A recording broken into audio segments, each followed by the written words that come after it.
Sir मेरा सवाल है सर, इस माइक का कंट्रोलर किसके हाथ में है? प्लीज बैठिए बैठिए सर ये ऑफ होता है, प्लीज बीच में माने ऑफ हो बैठिए जाता है। प्लीज। ये बार कई बार विषय उठ गई और बहुत गंभीर, और माननीय सदस्य आप प्रतिपक्ष के नेता हैं, आप सदन के बाहर भी ये बात कहते हैं कि माइक बंद कर देते हैं। मैंने कई बार आग्रहपूर्वक किया कि आसन पर इस तरीके का आरोप नहीं लगाएं। नो प्लीज बात सुनिए।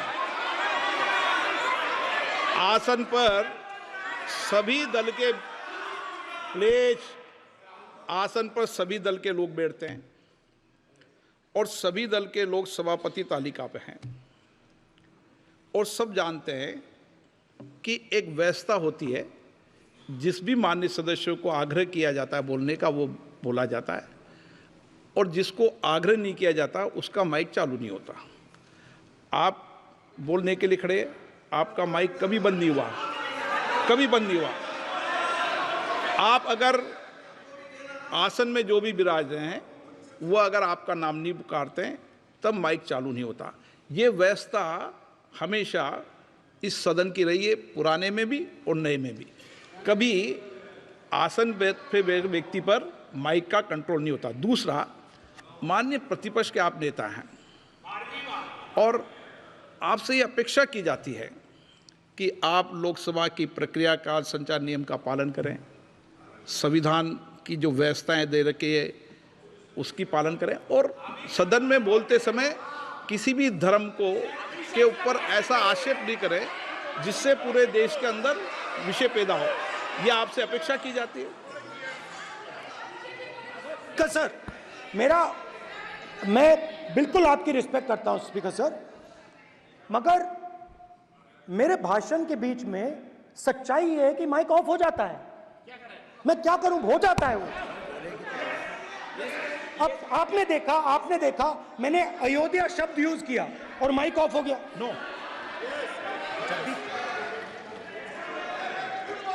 अरे ये प्रधानमंत्री मोदी जी के टाइम पे आधा आधा कह आएगा क्या? तो अयोध्या ने राम भगवान की जन्मभूमि, प्लीज ब्रदर, राम भगवान की जन्मभूमि ने बीजेपी को मैसेज दिया, और ये आपके सामने मैसेज बैठे हुए हैं। मैंने इनसे पूछा, कल कॉफी पी, इनसे मैंने पूछा कि बताइए ये हुआ क्या। बीजेपी ने राम मंदिर का इनॉग्रेशन किया, बोलने दीजिए, राम मंदिर का इनॉग्रेशन किया। अरे भाई आप हार गए, उसको सहन करिए। नाम बोलने की कोई जरूरत नहीं है, मैं भाषण दे रहा हूं, आप नहीं दे रहे हो। मुझे बोलना है जो बोलना है, मुझे नाम लेने की कोई जरूरत नहीं, मुझे जो बोलना है मैं बोलूंगा। तो अयोध्या ने मैसेज दिया और मैंने इनसे पूछा कि हुआ क्या, और इनका जवाब आया। मैंने उनसे पूछा कि आपको कब पता लगा कि आप अयोध्या में जीत रहे हो, और आपने कहा पहले दिन से मुझे पता था। सही बात। और मैंने कहा ये क्या हुआ, उन्होंने कहा राहुल जी अयोध्या में एयरपोर्ट बना, अयोध्या की जनता से जमीन छीनी गई और आज तक उन्हें मुआवजा नहीं मिला है। उन्होंने कहा, सही बात, उन्होंने कहा कि अयोध्या में जो भी छोटे छोटे दुकानदार थे, जो भी छोटी छोटी बिल्डिंग्स थी, उन सारों को तोड़कर गिरा दिया गया और उन लोगों को सड़क पर कर दिया गया। इन्होंने यह भी कहा कि अयोध्या के इनॉग्रेशन में अयोध्या की जनता को बहुत दुख हुआ, क्योंकि इनॉग्रेशन में अदानी जी थे, अंबानी जी थे, मगर अयोध्या का कोई नहीं था। और ये कारण था कि अयोध्या की जनता में, उनके दिल में नरेंद्र मोदी जी ने भय डाल दिया। उनकी जमीन ले ली, उनके घर गिरा दिए, और फिर अयोध्या के गरीब लोगों को, किसानों को, मजदूरों को मंदिर के इनॉग्रेशन तक नहीं जाने दिया। मंदिर के इनॉग्रेशन छोड़ो, उसके बाहर भी नहीं जाने दिया। और इसीलिए अयोध्या की जनता ने सही मैसेज भेजा।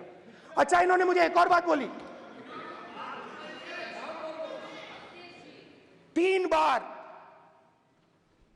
इन्होंने कहा कि 3 बार नरेंद्र मोदी ने टेस्ट किया, 2 बार क्या मैं अयोध्या से लड़ जाऊं?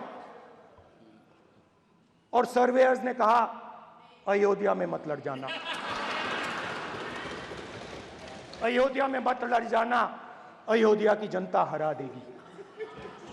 और इसीलिए प्रधानमंत्री वाराणसी गए और वहां बच के निकले।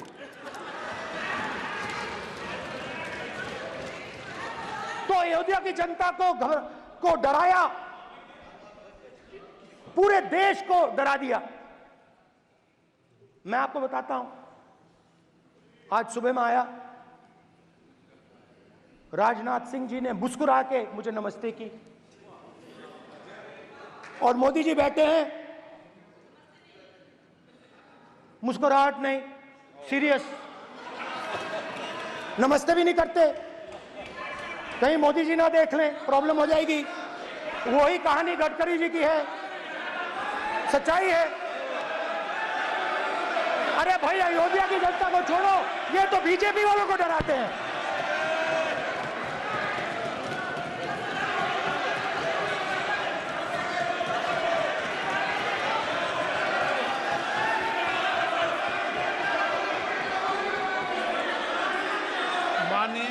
सर क्या है?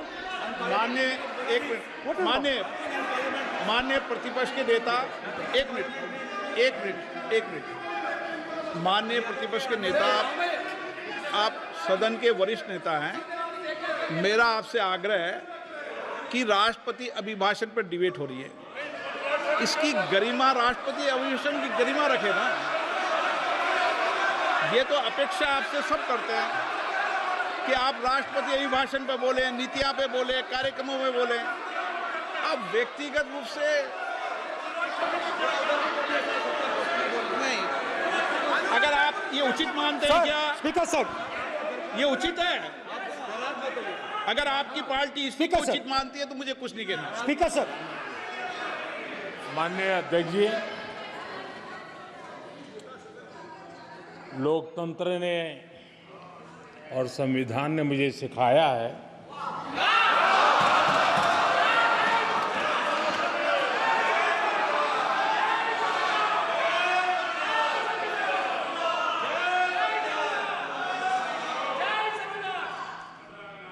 कि मुझे विपक्ष के नेता को गंभीरता से लेना चाहिए।